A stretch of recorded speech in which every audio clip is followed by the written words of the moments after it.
Good afternoon BA second year students. अब हम लोग भारतीय आर्थिक चिंतन को ही कंटिन्यू करते हैं और आगे हम पढ़ते हैं, जानते हैं और क्या क्या आगे कैसे कैसे डेवलपमेंट हुआ भारत में आर्थिक इतिहास का। तो स्वतंत्रता पश्चात 60 वर्षों से अधिक मतलब इससे भी ज़्यादा, अब 70 वर्ष हो चुके हैं। भारत का जो आर्थिक इतिहास है इस बात का साक्षी है कि यहाँ अब तक की सभी पंचवर्षीय योजनाएं किसी न किसी प्रकार पश्चिम के प्रारूपों पर ही आधारित रहीं। 1990 के बाद देश में उदारीकरण तथा वैश्वीकरण के भी अपनाए गए और उनके अपनाए जाने के बाद भी आज देश के समक्ष गरीबी, बेरोजगारी, आय की असमानताएं, बढ़ता हुआ प्रदूषण आदि जैसी समस्याएं विकराल रूप धारण करे हुए हैं। इन समस्याओं के लगातार चलते रहने के कारण भारतीय मन अब वर्तमान आर्थिक नीतियों से विचलित होने लगा तथा इस बात की आवश्यकता महसूस की जाने लगी कि क्या इन समस्याओं का समाधान हमारे प्राचीन आर्थिक चिंतन में नहीं है। यदि इनका समाधान प्राचीन भारतीय आर्थिक चिंतन में है तो क्या पूर्व में उस समाधान को शोध करके देश के समक्ष रखा गया या नहीं रखा गया। इसी बात से प्रेरित होकर प्राचीन भारतीय साहित्य के अध्ययन की आवश्यकता महसूस की गई और अब तक मैकॉले शिक्षा व्यवस्था के कारण तथा पाश्चात्य दृष्टि से प्रेरित भारतीय विद्वानों के पूर्वाग्रहों के कारण भारतीय आर्थिक जो प्राचीन भारतीय आर्थिक अवधारणाएं थी उनको कुछ उपेक्षित भी किया गया। मैं ये नहीं कहती कि पूर्णतः उपेक्षित किया गया, लेकिन कुछ उपेक्षित किया गया। और भारतीय चिंतन के बारे में यह धारणा व्यक्त की गई कि भारतीय चिंतन मूल रूप से आध्यात्मिक, सामाजिक व कुछ सीमा तक राजनीतिक रहा है तथा आर्थिक पक्ष को तो इसमें कोई स्थान ही नहीं मिला। ऐसी भी व्याख्या कई जगह की जाती है भारतीय आर्थिक चिंतन के बारे में। वास्तविकता यह है कि हमारा प्राचीन साहित्य सामाजिक, राजनीतिक, दार्शनिक, न्यायिक एवं आर्थिक विचारों से बहुत अच्छे समृद्ध तरीके से भरा पड़ा है। प्राचीन भारतीय आर्थिक विचारों के जो स्रोत हैं वो हैं जैसे प्राचीन संस्कृत वाग्मय अमूल्य भारतीय निधि है और आज उसके गहन अध्ययन व विश्लेषण की बहुत ज़्यादा आवश्यकता है, क्योंकि इसके द्वारा सभ्यता एवं संस्कृति के मूल प्रेरणा स्रोतों का ज्ञान प्राप्त कर उससे हम लाभ उठा सकते हैं। प्राचीन भारतीय आर्थिक विचारों के गंभीर अनुशीलन की अभी तक प्रायः उपेक्षा की गई है। संस्कृत वाग्मय में बिखरे आर्थिक विचारों का संकलन कर उसका व्यवस्थित व सूत्रबद्ध प्रस्तुतिकरण श्रम साध्य व कठिन अवश्य है, परंतु असंभव नहीं। आर्थिक विचारों को वस्तुतः सभी प्राचीन भारतीय ग्रंथों में महत्वपूर्ण स्थान दिया गया है। प्रचुर मात्रा में उपलब्ध समस्त स्रोतों को हम निम्नलिखित तरीके से वर्गों में विभक्त कर आर्थिक विचारों का अध्ययन कर सकते हैं। जैसे आप ये मान सकते हो, पहला ऐतिहासिक स्रोत। इसमें शिलालेख एवं ध्वंसावशेषों के अतिरिक्त भारतीय इतिहास में वर्णित प्रागैतिहासिक तथा सिंधु सभ्यता का परिगणन होता है। नंबर 2, वैदिक साहित्य। वैदिक साहित्य में 4 वेद, ऋग्वेद, यजुर्वेद, सामवेद, अथर्ववेद, उपनिषद, मुख्यतः जो 108 उपनिषद हैं, आरण्यक, ब्राह्मण, सूत्र ग्रंथ, जातक आदि की गणना की जाती है। इनको शामिल किया जाता है इसमें। स्मृति साहित्य में स्मृतियां 100 से भी अधिक हैं। प्रमुख स्मृतियों में मनुस्मृति है, याज्ञवल्क्य स्मृति है, नारद स्मृति है, बृहस्पति स्मृति है, गौतम स्मृति है, पाराशर स्मृति है, हारीत स्मृति है, वशिष्ठ की स्मृतियां हैं। ये सब उल्लेखनीय है। स्मृतियों में आर्थिक विचारों को काफी महत्व दिया गया है। फिर पुराण इतिहास है। इस साहित्य में रामायण, महाभारत तथा उप पुराणों को शामिल किया जाता है। बस जैसे वायु, अग्नि, विष्णु, वामन, भागवत आदि ऐसे पुराण हैं जिनमें अर्थव्यवस्था संबंधी विचार पर्याप्त मात्रा में मिलते हैं। फिर 5वां जो है खंड काव्य व अन्य संस्कृत साहित्य। इस श्रेणी में कालिदास, बाणभट्ट, भास, शूद्रक, दंडी आदि के ग्रंथ हैं तथा नीति साहित्य भी शामिल किए जाते हैं, जिनमें भी काफी कुछ आर्थिक ये चीज़ें इसमें बहुत अच्छे से मिलती हैं।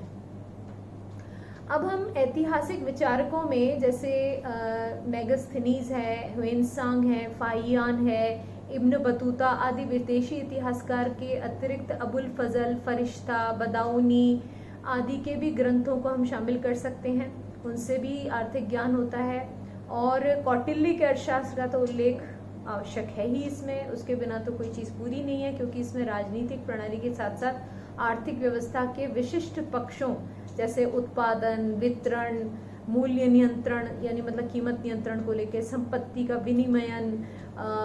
विनियमन, कृषि, वाणिज्य व व्यवसाय की उन्नति, व्यापारियों व उपभोक्ताओं के हितों का संरक्षण, करारोपण तथा इतनी सारी जो इंटीग्रेटिव हम आर्थिक जो समग्रतः आर्थिक प्रणाली है उसमें जो राज्य की भूमिका है उस पर बहुत ही व्यवस्थित विवेचन किया गया है कौटिल्य के अर्थशास्त्र में। तो ये बहुत ही ज़बरदस्त ऐतिहासिक विचारक रहे हैं जिनका अपन को आज भी फायदा लाभ मिलता है। फिर मुद्राएं तथा सिक्के जो है, सिंधु सभ्यता में ही मुद्रा विभिन्न रूप में प्राप्त हुई है जिनसे जीवन, रहन सहन, व्यापार, व्यवसाय आदि के बारे में भी जानकारी मिलती रही है। तो यह निर्विवाद सत्य है कि अभी तक भारतीय वाङ्मय में यत्र तत्र जो भी आर्थिक विचार बिखरे हुए हैं उनको क्रमबद्ध अध्ययन उनका नहीं किया जा सका है। अतः इसलिए मैं ये कहूँगी कि सामाजिक परिवर्तन के परिवेश में ही आर्थिक विचारों के विकास का अध्ययन समीचीन जान पड़ता है। आर्थिक विचार देश काल एवं परिस्थितियों के अनुकूल बदलते हैं और विकसित होते रहते हैं। यहाँ पर जो भारतीय आर्थिक विचारों का विवेचन है इसी तथ्य को ध्यान में रखकर किया जा रहा है। और ज्ञान की किसी भी शाखा को वैज्ञानिक बनाने के लिए उसका विश्लेषणात्मक अध्ययन बहुत आवश्यक होता है। ये मैं कई बार आप लोगों को बताती हूँ। और इसका अनुशीलन कर सभी सामान्य परिस्थितियों में खरे उतरने वाले मूलभूत शाश्वत सिद्धांतों का निरूपण भी बहुत आवश्यक होता है। तो इसलिए ये विश्लेषणात्मक अध्ययन के ही दृष्टि से तभी हम उसको वैज्ञानिक बता पाते हैं। प्राचीन आर्थिक विचारों में सत्य का अभाव नहीं है और वैज्ञानिकता का बहाना लेकर उन्हें उपेक्षित भी नहीं किया जा सकता और न ही मानव जाति के ऐतिहासिक विकास क्रम से अलग किया जा सकता है। तो वैदिक ग्रंथों से संबद्ध आर्थिक विचार, दर्शन, धर्म एवं नीति शास्त्र से समन्वय स्थापित कर हम आगे बढ़ सकते हैं और विकास की बहुत सारी चीज़ों में हमें इससे काफ़ी मार्गदर्शन मिल सकता है। और सामाजिक एवं आर्थिक जीवन के विकास के साथ आर्थिक विचारों का विकास जो है वो इसी प्रकार से हमने अध्ययन कर करके और धीरे धीरे हम इस अर्थशास्त्र के इस रूप को देखने में आ सके कि आज आर्थिक अर्थशास्त्र का क्या रूप हुआ है। आर्थिक तथा सामाजिक विचारों का जो संबंध है वो आपसी, उसके बारे में हम थोड़ी बात करते हैं। आधुनिक अर्थशास्त्री आज के वातावरण में उत्पन्न समस्याओं जैसे कीमत है, अंतर्राष्ट्रीय व्यापार है, उत्पादन कौन से पैमाने पे किया जा रहा है, छोटे पैमाने पे, बड़े पैमाने पे, सट्टा बाजार जो चलता है, एकाधिकार है, ये समाज से जुड़ी हुई समस्याएं हैं और इन पर बहुत विचार करते हैं आधुनिक अर्थशास्त्री। इसी प्रकार प्राचीन विचारकों ने भी समसामयिक आर्थिक स्थितियों और समस्याओं पर विचार किया है। उनके चिंतन की आधारशिला एक सुखी, संपन्न, क्रियाशील, उत्क्रमणशील मानव समाज की परिकल्पना थी। परंतु समाज ज्यों-ज्यों विकसित होता गया त्यों इन विचारों में भी विकास, परिवर्तन और संशोधन होता गया है। इससे प्रकट होता है कि आर्थिक विचारों तथा सामाजिक विकास के इतिहास में एक घनिष्ठ संबंध है और दोनों एक दूसरे के पूरक हैं। प्राचीन भारतीय ग्रंथों में प्रतिपादित आर्थिक विचारों की निम्न विशेषताएं परिलक्षित होती हैं। जैसे प्राचीन हिंदू दार्शनिक अर्थशास्त्र को अन्य विज्ञानों से पृथक नहीं मानते थे। वे जीवन को समग्रता की दृष्टि से देखते थे और उनके धार्मिक, नैतिक, दार्शनिक, राजनैतिक और आर्थिक विचार मिले हुए थे। कौटिल्य ने 4 विज्ञानों का उल्लेख किया है: दर्शन, नीतिशास्त्र, अर्थशास्त्र और राजनीति। व्यक्ति के कल्याण के लिए चारों विज्ञान आवश्यक माने गए हैं। भारतीय ग्रंथों में आर्थिक विचारों को नैतिक उपेक्षाओं से पृथक नहीं किया गया है। तो प्राचीन भारतीय आर्थिक विचारकों में कल्याणकारी राज्य का विचार निहित है।